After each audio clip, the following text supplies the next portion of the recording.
Welcome back to the WARC Podcast. I'm Hamill, Senior Editor at WARC. As creators and influencers attract huge amounts of advertising investment, more brands are building measurement frameworks to ensure transparency and long-term business impact. For the beauty industry, a strong creator program is increasingly table stakes for connecting with potential shoppers both in the algorithm and beyond. Loreal has built a creator measurement program to supercharge its effectiveness across these channels, working with its partner Meta to develop new best practices. And now, they've shared that playbook on WARC.com, where it's available to WARC subscribers right now. Today, Loreal and Meta are joining us to share insights on how this work came together and what marketers can learn from it. Joining me now are Vasileios Kourakis, Global Marketing Effectiveness Director at Loreal, and Maria Pavlova, Marketing Science Manager at Meta. Vas, Maria, welcome to the WARC Podcast. Thanks for having us. Thanks for having us, Anna. It's exciting to talk about this particular case study because Loreal has learned so much from the process, and I think that these lessons can be really valuable to our listeners. The report highlights a massive gap. So while over 60% of brands plan to use influencers, 44% of marketers admit to running campaigns without KPIs, and just 38% measure ROI. Given how many billions are pouring into creator and influencer channels, these numbers are somewhat alarming. Vas, why do you think the industry has struggled so much to move beyond creator metrics like reach and engagement toward measuring harder metrics and business impact? That's a great question to start with. So, look, creator marketing is genuinely one of the most exciting spaces in our industry right now. And, as the paper highlighted, 72% of the brands are planning to increase their influencer budgets, and nearly 9 out of 10 are open to brand-sponsored creator content. So the reality is, as you just mentioned, and our report puts it quite plainly, is that 44% of the marketeers are still running campaigns without any KPIs, and only 40% are measuring the ROI.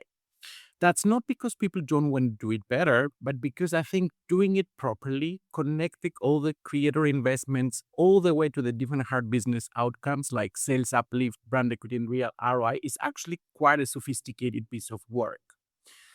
It requires clean, structured data at level that most organizations haven't really yet built for creator channels. And it requires actually a measurement infrastructure that can hold creator content to the same standards like we do with other media touchpoints. So honestly, it requires also senior buy-in and dedicated budgets because it isn't something you can bolt on. You have to really commit to it as a strategic capability. And that's exactly what we set out to do at Loreal. We asked ourselves, what would it take to measure creators with the same rigor and sophistication that we are applying to every other channels, whether it's TV, social, outdoor, etc., etc. And the answer shaped, the way we built everything. So the brands that really crack this aren't just measuring better. They're making better investment decisions, improving their ROIs, and building a much more genuine competitive advantage. Maria, as Vas mentioned there's some real challenges around measurement in this space, and a lack of standardization across those creative measurement practices is one of those. It's something that a lot of brands really struggle with. From your position at Meta, what type of challenges are you seeing your clients navigate in this area?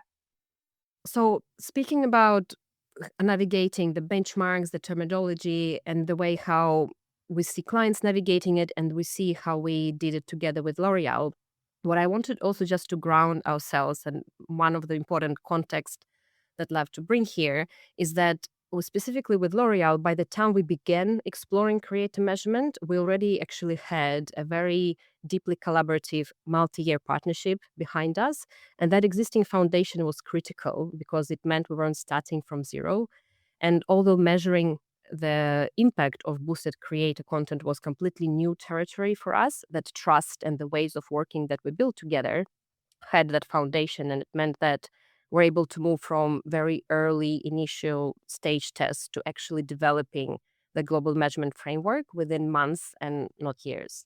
And specifically on taxonomy and terminology alignment, The important part was that we worked very closely with our internal data science and product teams to understand what are the different types of creator campaigns and creator assets exist in our platform, how they're surfaced in our own internal data. And then we partnered both with measurement and media teams at L'Oreal to translate that meta terminology into L'Oreal's terminology to create that one unified language that could then be very easily and consistently applied across all the markets. And how the way how Carla Vélez, the global media director, mentions in the white paper, we worked very closely with her and her counterparts across the globe to make sure that we develop that strong naming convention, and then every campaign, every asset is tagged with consistency and with precision. And distinguishing and having that very strong naming terminology was really essential because, especially in the context of AI transformation, we all know that having that really high quality data foundation is absolutely essential to release and reap the full benefits of what AI can bring. Yeah, that makes a lot of sense. Vas, L'Oreal is a huge global business, many brands, many markets, many different expectations and challenges along the way, and creating a set, established, consistent benchmarks across the board. How were you able to really work toward consistency in terms of benchmarks, terminology, definitions of success, that all of your team knew exactly what the definition was? The foundation of our work with Meta was really about overcoming the disconnected nature of creator measurement. And the way we did it was by mirroring the same approaches we already applied for the more traditional media channels like TV, for example, and video and search, etc. So that started with data. So creator activation data is actually different. It's newer, it's less standardized, it's very dynamic. So before anything else, we build the foundation of clean data, implementing, I think Maria mentioned it earlier, strong naming conventions, tagging every campaign and every asset, and establishing a clear distinction between, sponsored content, organic advocacy, and boosted advocacy. So from there, we created a globally aligned standard practices and structured learning agendas together with Meta, which gave us, this full funnel perspective spanning from, initial awareness to consideration and all the way down to purchase. So crucially, working with Meta enabled us to jointly create controlled studies with findings that were validated through a blend of, BLS, brand lift studies, sales lift studies, MMMs, and MMMs deep dives. So that combination allowed us to isolate and track KPIs specific to creator content with real confidence. And the output of these three core findings we could still distill into clear, actionable guidance that other brands and markets could actually directly apply. So that's how we turn a framework into a genuinely global capability. Okay, so let's dig into some of the practicalities of building an improved measurement model. So, in this report, there are 4 dimensions highlighted as critical to creating that cohesive measurement model. Vas, can you walk us through those 4 elements one by one? Yeah, sure. So the paper describes creator measurement as needing to be both holistic and complementary, and that they said really shaped how we identified the 4 dimensions. So let me take you through each of them. So the first one is a consistent measurement framework. The root cause of the disconnected creator measurement is that it's been treated as a separate discipline. The fix here is pretty straightforward, but quite demanding. Like integrate creator into the exact same framework we use for every other media channel, with actually the same rigor and the same level of, accountability and sophistication. So that's the first part. The second is a creator-specific definition. So this one is often underestimated. We simply cannot isolate creator impact without drawing a clear, distinctions between sponsored content, organic, and boosted. The third is basically the full funnel perspective. So you have to treat the customer journey as a connected from the first top of the funnel interactions all the way down to, to the bottom of the funnel business transaction. And the fourth is, this journey specific KPIs. So at every stage of that funnel, you need the right metric. So the KPIs for broad strategic awareness campaigns are completely different from those, at a much more tactical execution. So establishing that accountability at this stage is what turns measurement into a genuine decision-making intelligence. So together, these four dimensions are what transform creator advocacy into an integral part of our omni-touchpoint strategy. Really interesting stuff. Maria, I want to come to you now. Why are these the most four important dimensions to get right in a program like this? And how does that framework line up with what you're recommending as best practice at Meta?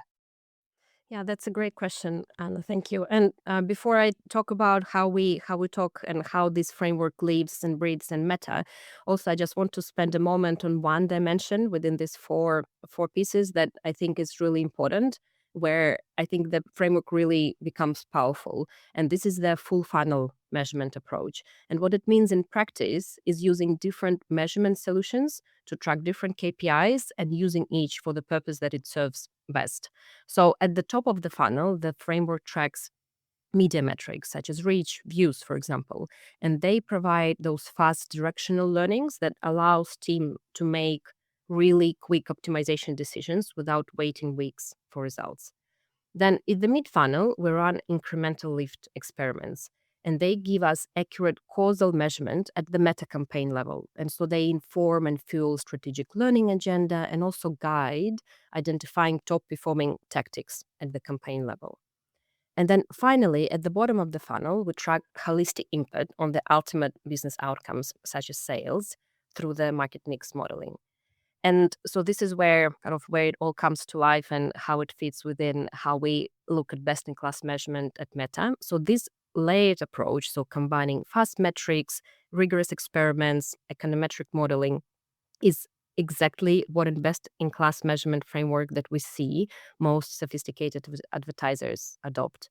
And it's been really exciting to develop and adapt it together with L'Oreal specifically for creator measurement.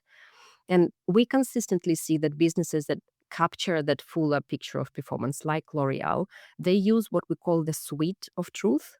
So, not relying on a single metric or methodology or solution, but actually building a dynamic suite of trusted tools and methods that together create a far more reliable framework for evaluating the full effectiveness. And this is how you move from measuring specific individual campaigns to truly understanding what drives business growth. That's really interesting. I think one of the most important parts of the framework from my reading of it is what you describe as the dual learning structure that balances short-term tactics with that long-term strategy. And that's something that we talk about a lot at WARC and how do we find best practices around that. Vas, are you able to break down L'Oreal's dual learning structure and what that looks like in practice? How are you applying that? The dual learning structure is really the engine behind how we turn creator measurement from a series of one-off studies, into a continuous self-improving system. So the concept is pretty straightforward. Like it operates on two levels simultaneously. You have the strategic and you have the tactical. And the power comes from actually how they work together rather than in isolation. So the strategic arm is long horizon. It's designed to surface deep, enduring insights that kind of inform how we allocate budget, understanding the optimal balance between branded content and creator content, make, more macro investment decisions. Um, and that approach is slow, it's rigorous, and it's built to last. Now, the tactical arm is faster and it's more executional. So it's all about running more structured experiments that give us a directional signal faster, informing campaign decisions, content choices, platform optimizations like in real time. So, but what really makes this kind of dual learning structure valuable is what sits between the two. So, their organizational setup, both within L'Oreal and at Meta, specifically designed to take the outputs of both arms and translate them into clear, actionable guidelines that markets can directly apply.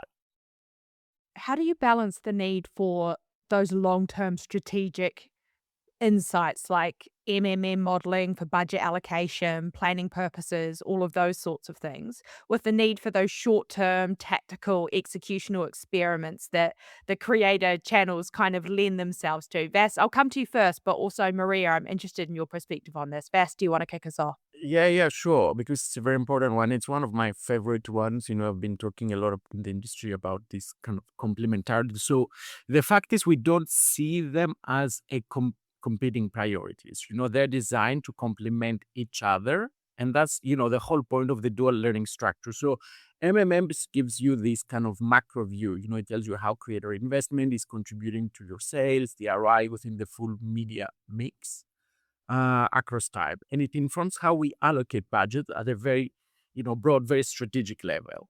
It's quite slow, it takes time, it's rigorous, and it answers very, big questions. So how we should be investing in different creators, what's the right balance between branded content, creator generated content, etc., etc., etc. While at the same time, experiments give you, always this executional intelligence. They're faster, more granular. They answer very tactical questions. What works in this platform for this audience at this moment? We know it. And that can be applied to creators, could be applied to many other things above and beyond, and many advertisers do so.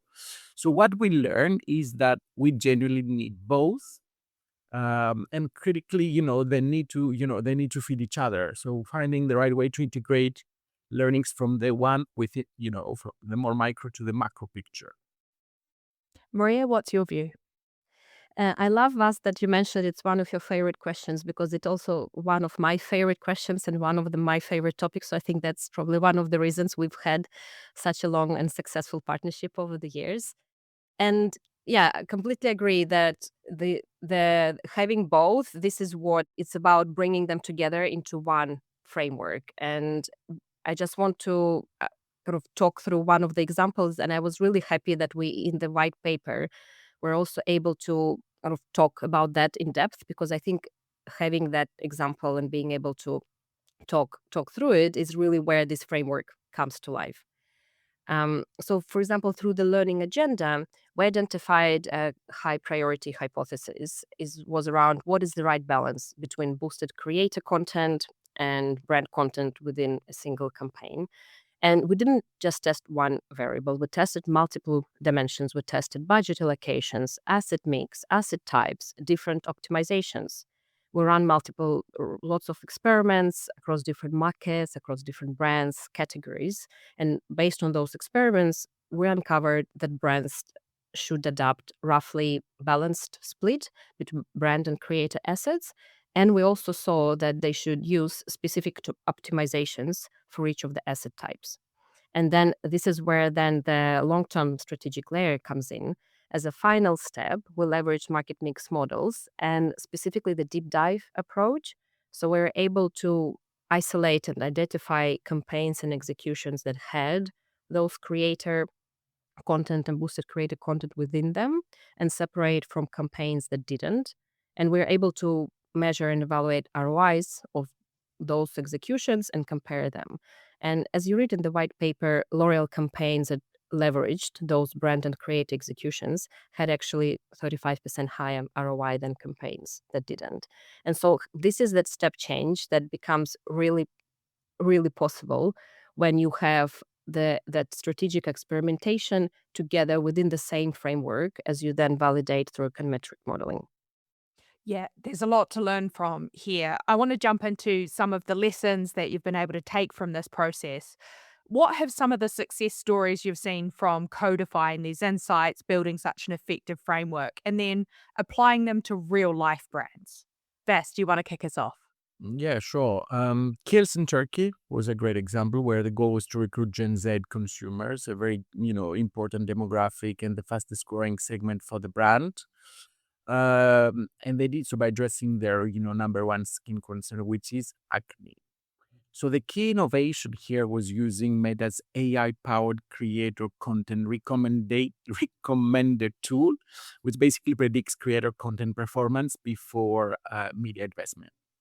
So the team went entirely creator-led, no traditional hero video at all, relied fully on, authentic creator partnerships. So the results were really, really compelling. Almost 2 times higher ad recall versus manually selected creator content and 46% lower cost per ad recall. So the same objective, smarter creator selection, dramatically better efficiency.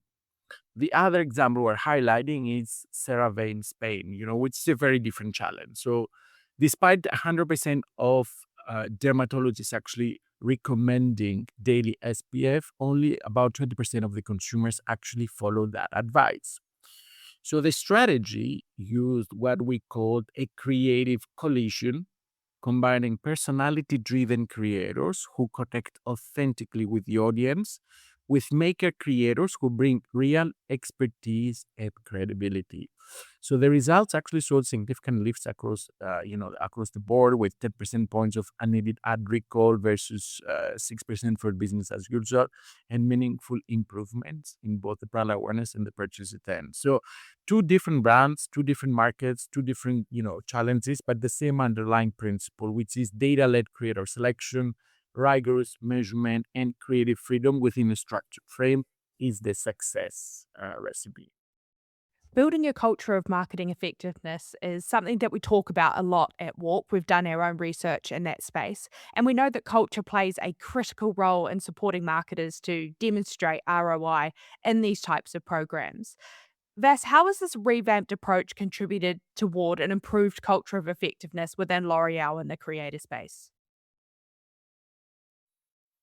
For me, this is the question that gets, to the heart of what we actually achieved, because the numbers are important, but the cultural shift is what really makes it last. The most significant change is that creators are no longer treated as a peripheral activity. So throughout this work, we managed to elevate creator measurement from, a reporting function to a genuinely strategic capability. And with that, creators have become, a recognized indispensable component of our touchpoint strategy. That's a fundamental shift in how the organization thinks about this child. The paper identifies the three things that underpin a lasting culture of effectiveness. The first is long-term strategic integration, basically embedding measurement as a core capability. The second is best practice implementation, which is systematically validating what we learn and translate this into practical guidance that markets can directly apply. Global learning is basically informing local execution and local results, refining the global strategy. And the third, and perhaps the most important, is generally that culture of continuous measurement. So organizations that have been a real commitment to testing and learnings are the ones that actually, evolve. So as Schwad, one of our colleagues, puts it in the paper, before thinking about metrics or tools, you need to first be clear on what you want from the measurement. That mindset shift from measurement as a task to measurement as a strategic lens is ultimately what a culture of effectiveness looks like in practice. Maria, what are the next steps for creator measurement at Meta, and what are some of the emerging trends and items on the roadmap? Thank you. Thanks, Anna. And it's been a really pleasure to work with L'Oreal on this framework and also talk with all of you about this. Creators is really one of the key strategic pillars at Meta, and honestly, one of the most exciting areas I get to work on. The pace of innovation here has been truly extraordinary, and it's really been thrilling to bring all those new capabilities to advertisers to help them better discover creators, identify the content to amplify, track performance, and so on. And a couple of areas that I'd like to highlight, specifically where we're seeing really that step change of what we can help our advertisers do, is first around creator discovery. So in Meta Creator Marketplace, brands now have more access than they've ever had before at their fingertips. They can now discover the right creators through a personalized set of recommendations specifically for their brand, and they can then filter for things like engagement rate, country, interest, demographics, and then even evaluate partners to partner with through first-party metrics like engagement over time and audience composition. And that really fundamentally changes how brands can approach finding the right partners, so they can find the partners that really fit the brand ethos, but also then fine-tune and identify the right partners through data-driven precision that is provided by the metrics and by the platform. And then second is around creator content intelligence. So let's say you found the right creator or creators, you start working with them, you produce a lot of many pieces of content. How do you identify what are the right pieces of content to actually put paid media behind? And so this is the This is what you can do through the Partnership Ads Hub, with which recently we've launched a couple of updates in the recent months. And specifically, the one that I'm really excited about is that brands can now surface highly relevant content, and that they can see which is specifically pieces of content that are predicted to drive the best performance for their specific objective. So the recommendation model, it leverages over 130 different data points, and through LLMs, it predicts what is the right piece of content based on previous engagement, create attributes, content signals for that specific objective. So you can be really confident selecting the right content that you know is going to drive those outcomes from all the content and all the assets that you build with creators. And actually, this is L'Oreal were one of the first adopters of this model when it was still being developed, that Vas mentioned in the Kiehl's Turkey case study. And it's been very exciting to be able to work with such brands as L'Oreal when they're really leaning in all the alpha and beta testing to then refine those tools and bring them to market. And what excites me the most is that we are moving from the world where measurement of creators was an afterthought, where it's now embedded in the full campaign lifecycle, from discovery to amplification to then measurement of the actual results. And bringing it to life with brands like L'Oreal is just what it also makes it really transformative for the whole industry as well. Just to go off piece for my final question, do you have any advice for other brands who may be looking to build and implement these types of frameworks? What advice have you got for them that you've been able to learn from this process? I think the advice I usually give to the businesses is start with what is the key business questions that you need to answer. Prioritize those questions, and then design your measurement framework, your measurement strategy in a way that will answer these questions, and in a way that these questions are going to become relevant guidelines for the business to adopt. Now, it sounds really basic, but it's not always the case, So we don't always measure the right questions. We don't always have the right test designs. And I think this is the great success we have with Meta, is that we have a very clear global learning agenda. We have a very clear test designs around every single question that we have, whether it's on creator measurement or in general measurement, and then we're delivering on that learning agenda with the right experiments, with the right approach, with the right methodology, and then we have concrete answers that can help us shape strategy going forward. Yeah, thank you so much. That's really great advice. That's all we have time for. But Vas, Maria, I want to thank you for coming on the WARC podcast and sharing these really interesting insights from this body of work. So thank you. Thank you, Anna. It's been a pleasure. Thank you, Vas. Thank you so much, Anna. Thank you so much, Maria. That's all we have time for on today's episode of the WARC podcast. You can access the full playbook from L'Oreal and Meta, developed in partnership with WARC, on WARC.com right now. If you enjoyed today's episode, be sure to tap follow wherever you get your podcasts. Thanks for listening, and see you next time.